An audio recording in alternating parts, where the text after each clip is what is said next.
La crisis de Venezuela, la crisis continental que ha generado Venezuela, pero no vamos a decir que está solamente circunscrito al territorio venezolano. Mire usted lo que pasa en la embajada en Buenos Aires. Mire usted lo que pasa en las relaciones con Chile. Mire usted lo que pasa con, bueno, no sé, Colombia y los países en general que son limítrofes. Y que decir lo que pasa al interior de Venezuela, que es realmente una catástrofe. Hay 11 personas muertas hasta hace un rato. Si eso no es una catástrofe, un gobierno que no logra demostrar que ganó, dice que ganó, pero no logra demostrarlo. Han pasado los días. Bueno, vamos a conversar con el ex canciller de nuestro país, Roberto Ampuero, y académico de la Universidad San Sebastián. Roberto, buenas noches, gracias por recibirnos. Muy buenas noches, Matías, gracias por la invitación. A ver, bueno, me gustaría ir de general a particular, ver cómo está mirando esta crisis, por dónde le ve salida a una crisis de esta magnitud, Roberto. Mire, esta crisis es extremadamente compleja debido a que el gobierno de Nicolás Maduro ha sido incapaz hasta la fecha de entregar las actas que respaldan el resultado que dio a conocer. Y no se tiene la certeza de en qué momento va a ser entregada esa información esencial que están pidiendo además distintos países de América Latina, de Europa, Estados Unidos, yo diría que la comunidad mundial. Y mientras esto ocurre, aumenta la tensión dentro del país, la impaciencia de la gente, la inseguridad, y esto es un pésimo caldo de cultivo en el sentido que se puede generar mucha violencia y desestabilización del país y además, y en este caso a los chilenos también nos interesa por otra parte, una migración nueva masiva. Se calcula que si esta situación no se esclarece y los venezolanos no ven una posibilidad de tener una vida digna dentro del país, alrededor de 2 millones de venezolanos dejará el país, con lo que ascendería a 10 millones el número de venezolanos que han emigrado de Venezuela desde el chavismo. Esta es una situación delicada para Venezuela, para los países vecinos, para toda la región. ¿Y qué solución le ve? Porque hoy, hasta hace un rato al menos, se ven caminos completamente paralelos. No se ve ni siquiera, bueno, acercamiento. No se ven vías de solución. Más bien el régimen uno ve que sube el tono de la represión, sube el tono de la amenaza a los opositores y los opositores también sostienen que esto es hasta el final y que van a estar en las calles, en la noche caceroleando, en los días marchando. Y estos son caminos que no confluyen y es un país que tiene que buscar una confluencia en algún momento. ¿Qué salida le ve? Mire, uno pudiera pensar de que si se mantiene la presión de la ciudadanía, manifestaciones de tipo pacífico, fuerte, sostenido, uno pudiera pensar que un gobierno tendería a reaccionar ante ello y a permitir algunas alternativas, algunas salidas a la crisis. Pero yo creo que hay que recordar cuál es el sello del régimen de la dictadura de Nicolás Maduro. Es un sello que nos recuerda mucho, y está bajo esa influencia, al sello cubano, donde el principio ha sido siempre, no importa lo que ocurra, el poder está allí, se toma y no se deja. Uno muere en el poder. No importa lo que eso cueste al país, no importa cuántos se vayan, no importa lo que haya que hacer, no importa que quedemos aislados. El poder no se entrega. Y este sello cubano está claramente presente en el sello de este país, de un país que es uno de los más ricos en recursos naturales del mundo. Entonces, yo creo que de pronto acercarse a este tema como si fuera el gobierno de la dictadura, en realidad, de Maduro, como si fueran personas democráticas extraviadas debido a una crisis internacional, a presiones internacionales, pero que son demócratas extraviados, nos equivocamos profundamente. Detrás de este gobierno existe una convicción dictatorial.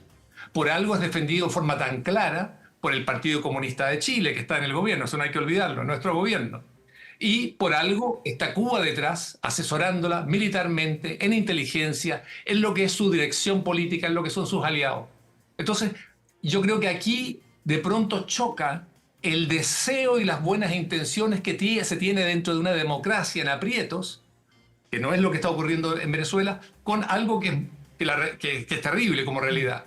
un régimen que no quiere entregar el poder, una casta político-militar que no quiere entregar el poder, entre otras razones porque no saben cuál es el destino que les espera. Entonces quizás por allí habría que buscar algún tipo de solución gradual, lenta. Los demócratas venezolanos sabrán qué hacer en este caso. Hoy día Corina Machado, muchos la hemos estado siguiendo en sus alocuciones, lo mismo que los líderes del régimen, en alocuciones en directo, en vivo, dijo una frase que a mí me llamó mucho la atención. Dijo: si creen que vamos a negociar, están equivocados. Los resultados no se negocian. Lo único que podemos negociar es una transición pacífica, como dijo nuestro presidente González Urrutia.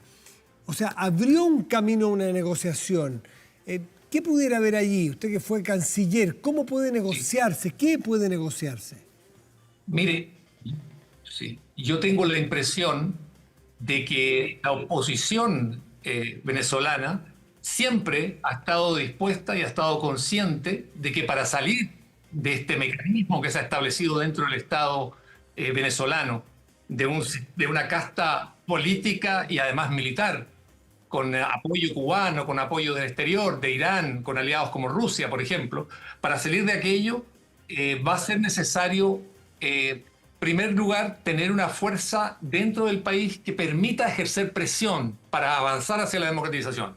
Pero en segundo término, siempre yo percibí eso, y lo percibo todavía en las declaraciones de los dirigentes venezolanos de oposición, que hay una disposición a negociar, que saben que las transiciones son así, que no hay transiciones donde usted pueda hacer borrón y cuenta nueva como una revolución, que es lo que hacen las revoluciones. Aquí entonces pienso yo que está la disposición, pero tiene plenamente razón Corina Machado y el presidente, ¿verdad?, al decir: nosotros no podemos negociar ni aceptar chantaje con respecto al resultado efectivo que tuvo lugar en la elección del domingo pasado. Eso no es negociable, queremos la verdad. Y hoy yo acabo de hablar con personas en Venezuela. Ellos tienen en este momento cerca del 85% de las actas ya, verificadas, sí, copiadas. Entonces ya disponen de los resultados. Fíjense que lo interesante acá, Matías, es que el gobierno que manejó las elecciones, que dirigió a través del Consejo Nacional Electoral, que es de gobierno absolutamente, es un escándalo eso, fíjense que todavía no son capaces de entregar a los países aliados, a Brasil, por ejemplo, o a Colombia, que son países vecinos, de entregarle esas actas. Sin embargo, la oposición, que no manejaba las elecciones, tuvo el cuidado de recoger estas actas, ya tienen el 85%. Y la diferencia que arroja es tan grande que es irreversible para el voto de Maduro. Entonces, esa es la situación, pero la disposición, yo la veo, de los dirigentes venezolanos ha sido siempre eso, de decir: a partir de que se decide el voto popular y decide por un retorno a la democracia, nosotros estamos en condiciones y podemos entender y entendemos que la transición, bueno, eso hay que verlo, hay que negociarlo. Los antecedentes, los datos que da Corina Machado, oficiales, es con el 81,21% de las actas digitalizadas, y le da un resultado de 67% a Edmundo González Urrutia y un 30% a Nicolás Maduro Moros. Son 7.100.000 para González, 3.200.000 de fracción para Maduro, es decir, más que lo duplica. Esas son las cifras hasta ahora. ¿Y qué pasa si es que mañana Maduro sale con actas propias? Sale con sus propias actas, entonces va a ser el acta de uno con el acta del otro. Eventualmente alguna va a estar falsificada, si es que difieren en los números, ¿no es cierto? No puede haber una misma acta o dos actas por un mismo hecho. Pero la comunidad internacional se va a jugar por los que les gusta Maduro, de que es verdad lo de Maduro, y los que no les gusta, que son los de la oposición. Es un camino nuevamente sin confluencia. Mire, en realidad estamos en una época en que es muy fácil, ¿verdad?, falsificar documentos, lo sabemos todos. Sí. Están las técnicas ahí, la tecnología disponible. Pero lo que es cierto es que, y además irrebatible, es que la oposición ha sido capaz de aparecer con estas actas. No olvidemos que llevan la firma de cada uno de los observadores en cada mesa. Por supuesto, los testigos. Entonces son documentos que están allí. Eso es muy difícil para una oposición que no tiene las condiciones para hacer un trabajo de este tipo, de falsificar unas elecciones de millones y millones de votos. La oposición, sin embargo, fue capaz de presentar, y ya tiene, digamos, el 85% es el dato que tengo yo, 85% de esas actas. El gobierno, el hecho de que no sea capaz, que no haya sido capaz, fíjese, de presentar esto ante países aliados que han estado acompañándolo, como el caso de Brasil, como el caso de Colombia, que no haya sido capaz de presentar, y sin embargo fue capaz de anunciar el resultado con un porcentaje casi preciso, está demostrando que hay ahí un gato encerrado. Hay algo allí que ellos no pueden explicar mediante documentos, no pueden acreditar con los datos, con las actas, con las firmas, con las actas firmadas por los observadores. Yo creo que ese es el tema central. Ahora, si endurece la línea Maduro, creo que es muy importante la acción internacional de solidaridad con el movimiento democrático venezolano. Creo también que es muy importante denunciar las detenciones. Hay más de 700 personas que están detenidas.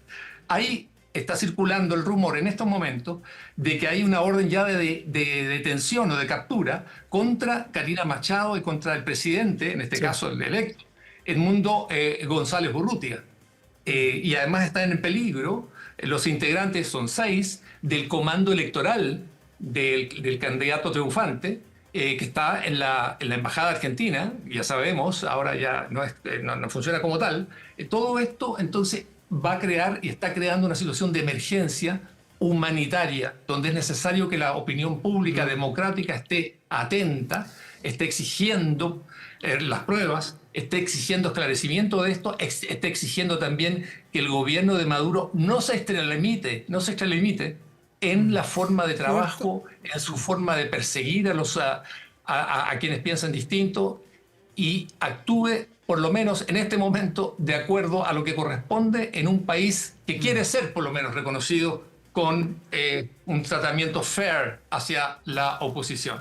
Pero estamos en una situación peligrosa, estamos en una situación delicada, estamos en una situación indefinida, y ya sabemos que un gobierno como el de Venezuela, bajo presión, arrinconado por la opinión pública internacional, es capaz de cualquier cosa. Roberto, y vuelvo a insistir, y lo que quiero volver a insistir, Matías, lo que quiero volver a insistir, recordemos siempre que detrás de esto se encuentra la escuela cubana, que nunca ha renunciado a hacer lo que haya que hacer con tal de no entregar ni una sola cuota de poder. Recordemos que en Cuba todavía las elecciones, el régimen las gana con 99%, 98% de los votos. 65 años llevan esto.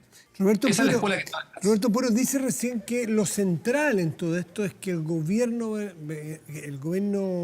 venezolano no ha sido capaz de entregarle ni siquiera a sus vecinos y bastante cercanos y aliados, Lula y Petro, de entregar las cifras, los padrones, las actas de votación del día domingo. O sea, ese usted lo define como el tema central. ¿Qué le parece que haya sido justamente el presidente Gabriel Boric, minutos después de que conocimos todas las cifras, porque hubo un grupo de países antes que denunciaron el fraude, pero era que suponían que venía fraude? Argentina, Costa Rica, Uruguay, Panamá, Perú, denunciaron fraude antes porque había retraso en la entrega de datos. El presidente Boric, minutos después, y hasta donde yo sé, es el primer presidente que hace hincapié en que no son creíbles los resultados y pone esa idea centro que hoy día da vuelta al mundo. Habló Biden de esto, habló Lula de esto, y tengo aquí el Twitter del presidente. Dice: desde Chile no reconoceremos ningún resultado que no sea verificable. No dice ese fraude, no. Dice, verifíquenlo y nosotros garantizamos que ganaron, pero verifíquenlo. ¿Qué valor le asigna usted a la política exterior, en este caso puntual, que ha dirigido el presidente Gabriel Boric y su canciller? Sí, a mí me parece muy bien que el presidente Boric haya recogido lo que era fue una de las iniciativas cruciales de la campaña de la oposición en Venezuela. Es decir, acumulemos los datos que prueban el peso del voto opositor, porque ya conocemos las maniobras de este gobierno. Si esta no es la primera elección fraudulenta que organiza el gobierno de chavista o el gobierno, en este caso, madurista. Así que me parece muy bien que se haya montado sobre esa observación y esa orientación que entregó Corina y también Edmundo hacia todos sus militantes en todo el Venezuela, para estar en todas las mesas presentes, pese a los riesgos que eso implicaba, pese a la represión, pese a la persecución de que fueron objetos, estar presente en las mesas, estar controlando las actas, estar asegurándose de la firma de las actas. Eso fue un paso decisivo de mucha claridad, fundamentalmente de esa gran líder, que es Corina Machado. Y yo creo que fue muy importante que otros gobiernos, en este caso el mismo presidente Boric, hayan respaldado esa línea y sigan manteniendo ese apoyo al gobierno, a la oposición venezolana. Y yo creo que es importante señalar eso, y también es importante señalar que al gobierno del presidente Boric, ya que usted me está preguntando por la política exterior, bueno, el gobierno del presidente Boric necesitó, fíjese, casi 3 años de mandato, para constatar algo que es tan claro como el agua, transparente. Usted dice que el presidente Boric... El régimen de Maduro es una dictadura. ¿Y el régimen de Boric acaso no estaba enemistado con Maduro hace mucho rato porque venía hablando justamente de la falta de transparencia, falta de libertades políticas? Es decir, se transformó prácticamente, si alguien no conoce a estos personajes, creen que son antagonistas ideológicos y no lo son necesariamente. Mire, yo creo que lo importante en el presidente Boric es que ha sufrido una serie de conversiones en distintos aspectos, y eso habla bien de él, que haya cambiado. Pero recordemos que esto comenzó con el envío de un embajador, rompiendo la línea de la presidenta Bachelet y del presidente Piñera, de no tener embajador dadas las características del régimen de Maduro. Él creyó ingenuamente en que enviando un embajador podía mejorar las condiciones. Y después recordemos también que ingenuamente en política exterior se llegó a pensar de que era posible hacer un acuerdo con la policía política y de migración de Venezuela y obtener información fidedigna. ¿Usted rompería relaciones con Venezuela dadas las condiciones actuales? No, mire, yo no rompería las relaciones, pero sí, y yo creo que, y esto se debió haber hecho hace tiempo, lo ha manifestado mucha gente, yo también lo manifesté con mucha claridad, es necesario volver a bajar, ya estamos hablando de un tiempo que pasó ya, un momento que ya pasó, pero era importante rebajar a nivel de encargado de negocio como venía desde el gobierno de la presidenta Bachelet y del presidente Piñera, porque ese gobierno no estaba trabajando al nivel del respeto que necesita un embajador y el reconocimiento que necesita un embajador para operar. Eso era importante. Y creo que allí se falló, se perdió también la posibilidad de pedir una reducción del número de diplomáticos venezolanos en Santiago. Si eran alrededor de 13. En Caracas teníamos 2. Y nosotros sabemos que sistemas como el de Venezuela utiliza dentro del mundo diplomático de sus diplomáticos, coloca a muchas personas que no se dedican a la diplomacia, sino que a recoger otro tipo de información. Entonces yo creo que todas estas cosas hay que tenerlas en cuenta a la hora de analizar lo que es la política exterior del presidente Boric.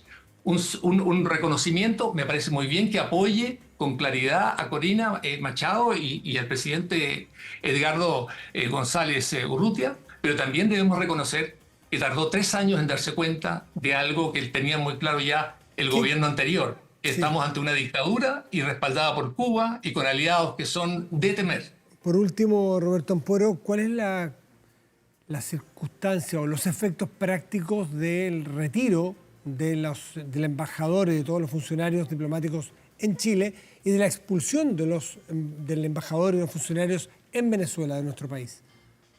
Mire, aquí lo más delicado es que tenemos alrededor de 500.000, 600.000, no sabemos todavía exactamente cuántos venezolanos dentro del país.